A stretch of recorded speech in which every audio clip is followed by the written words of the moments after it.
Yo, what's up, y'all? It's Cone back here again today with another video. Tomorrow is Thanksgiving, and so I've been recently thinking about things that I'm thankful for, my friends, my family, all the first-round draft picks that the Thunder have, but one of those things that I'm not thankful for is the article that we're here to look at today. So, the article that we're looking at today is Bleacher Report's NBA 24 under 24 rankings. They looked at, or they ranked their top 24 players under the age of 24. So a guy like Bam Adebayo, just for kind of some context, at age 24 will not be on here. It's all players under the age of 24. As you can already tell from the title, Evan Mobley enters the top 10. Luka loses #1 spot. It's going to be interesting. Shout out to Sean Heineken for giving us this article. I do want to give a shout to Kenny, King of the Fourth Quarter. If you're watching this channel, I guarantee you know who he is. But the only reason I saw this article in the first place was because he put out a video on it. And I'm gonna be honest, I'll leave the link to his video in the description if you want to check that out. But I'll be honest, I've seen this list. Because I was so outraged at some of the stuff that I saw on the list when I clicked on the article for the first time that I couldn't stop scrolling, and so here I am to basically kind of just rant about it, how it doesn't make sense. So let's go ahead and get into it. There's a 100% chance this was just for clicks, and I'm giving them clicks right now, but I feel like ranting today. So let's look at their criteria for what should go on this list. Let's see, the inaugural edition of this list was primarily based on players' overall track records, bodies of work, reputations. Now that the season is underway, this latest version and others during the season will function as more of a ranking based on how they're playing at the moment. So they're saying how these guys are playing at the moment. So we'll keep that in mind. With that being the case, a few big names that were injured, but are on the original list are out, not on this list. Zion, for example, Michael Porter Jr., Colin Sexton, cool, whatever. Also, 5 rookies cracked the list after the first month, some expected and some not. Jalen Green and Jalen Suggs are off to uneven starts. They make this time, whatever. Okay, we're going to go into this list. So number 24 is Davion Mitchell. You know, he's a solid young player, age 23, playing great defense. He's been a fun pick for Sacramento, playing in that backcourt with De'Aaron Fox or Tyrese Halliburton.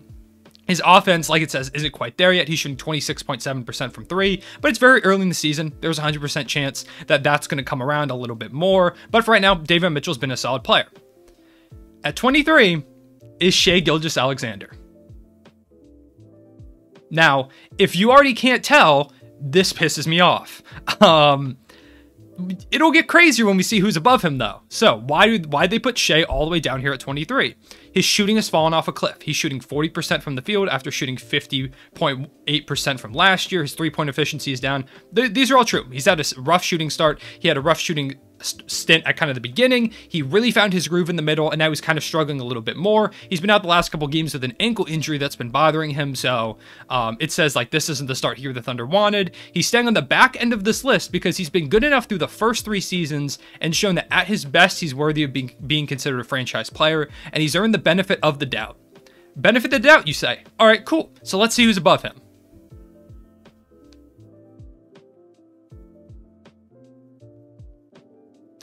The benefit of the doubt has earned him a spot below Horton-Tucker. You see the problem here. Horton-Tucker had a great start to the season. His first 3 games, big games. He had over 20 points multiple games. Since those games, Horton-Tucker has more fouls than points in his last 3 games. He's averaging about 3.34 points per game, I believe, in that stretch. But yeah, he's above Shai. He's been better than Shai, who, even in a down year, is averaging over 20 points per game. His efficiency is not great, but he's doing well in assists. He's getting rebounds. He's beating THT in pretty much every single statistical category. But they said that consistent two-way performances from a guy like him. Oh, consistent two-way performances. So that means shooting about 30% from 3. 31% from 3, which is right around the amount that Shai was shooting when you said he was off to an awful start and that his shooting has fallen off a cliff. But no, because Horton-Tucker isn't as good as Shai, you give Shai, who you apparently gave the benefit of the doubt, is above him. So that's an interesting start. And by the way, I have nothing against THT. I like THT, and I think he's going to be a really good player at some point. But to put him above a guy like Shai at this point is crazy. 21, Jaren Jackson Jr. Sure, I don't think he's above Shai, but I think he's a great young player. I like him a lot. Shout out to him for getting the bag.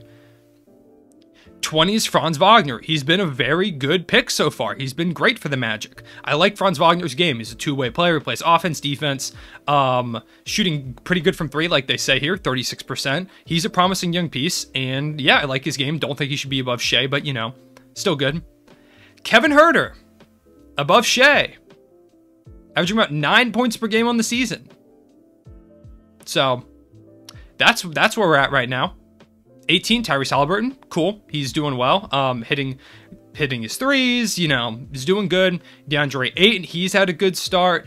Yeah, like I said, career high 12 rebounds. Sure, don't think any of these guys are better than Shai at this point, but I mean, yeah, you could go with Deandre Ayton. Ayton's had a pretty good start to his season. I think you could go with Deandre Ayton on that list, sure. Darius Garland, doing well. Good for him. Happy for him. Cole Anthony, Darius Garland and Cole Anthony are pretty close there. I think Cole Anthony has been the better player so far this season. Sure. Cade Cunningham, see, this is where it doesn't make sense. Cade Cunningham should not be above Cole Anthony. If you're just basing it on this season, not any projections, nothing like that, why is Cole Anthony, who's had a phenomenal start to his season, why is he below Cade Cunningham? Cade's been good in his recent games, but his efficiency's not there. He did have a triple-double the other night, so shout out to him. Cade's a good player, and he's going to be even better, but he's not been better than Cole Anthony. He's not been better than DeAndre Ayton or Darius Garland or Shai Gilgeous-Alexander. So the criteria just doesn't make sense. De'Aaron Fox, he's also had a really poor start to his season. Yeah, his efficiency's fallen to 24.5%. Why is he above Shai? Why? He's 24.5% from three. He's dropped 8%, which is right around the amount that Shai dropped. Shai, I believe, has dropped 10% so far. So his efficiency has dropped a lot. And the Kings are worse than the Thunder. Shai's still doing a good job of helping elevate the team, so why is Fox above him? Jarrett Allen here for the Cavaliers. He's been really good. I like Jarrett Allen a lot. I think he's been phenomenal. He's playing into that 5-year, $100 million contract, worth every penny of that contract. You've got Scotty Barnes, who has really kind of slowed down over the course of the season. I don't think I put him above Jarrett Allen. I'm not quite sure why he's above him. Like, he's been good. He's been a great perimeter defender. So, well, he's a solid perimeter defender. There's been times where his defense isn't quite there. His offense definitely isn't there yet. I don't know why he's above Jarrett Allen. I don't know why. Yeah, I don't know why he's above multiple of these guys. I don't get it. Miles Bridges. I like this. Number 10, Miles Bridges. Shout out to him. Good for Miles Bridges. He's having a phenomenal season. Like they said here, 20.8 points, 7.4 rebounds. He's doing great. Trae Young here at 9, which is low. That's low for Trae Young. He's really found his groove as of recently. He started rough to start the season like most players did because like the new ball and stuff like that, but he's finding his groove. Jason Tatum at 8 is definitely low because Tatum has scored 30 plus in his last 4 games. Tatum has found his groove. The Celtics, I think, are 8-3 in their last 11 games. This is low.